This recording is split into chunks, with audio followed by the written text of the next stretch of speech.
Okay, may hapon sa tanan no, may hapon sa inyong Haporiano. So karon share na ko ni sa inyo about hope, no? So let's start.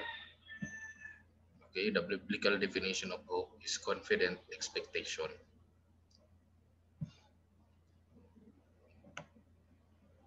The New Testament idea of hope is the recognition that in Christ is found the fulfillment of the Old Testament promises.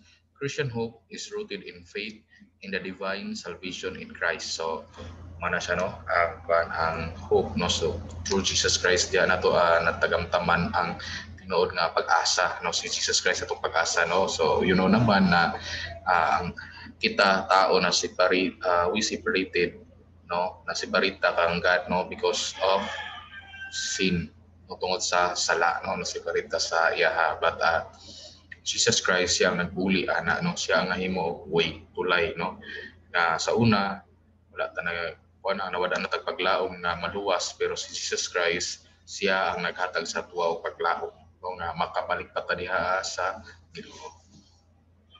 Kaya na ko i-share ng mga verses about hope. Okay, so atadriano. So for me, Romans chapter 8 verse 24, for hope means that we must trust and wait for what is still unseen. Okay. Romans 15:13, may the God of hope fill you with all joy and peace as you trust in him, so that you may overflow with hope by the power of the Holy Spirit. Wow, so nice, no? Nice na mga verses. Okay, Romans chapter 5, verse 5.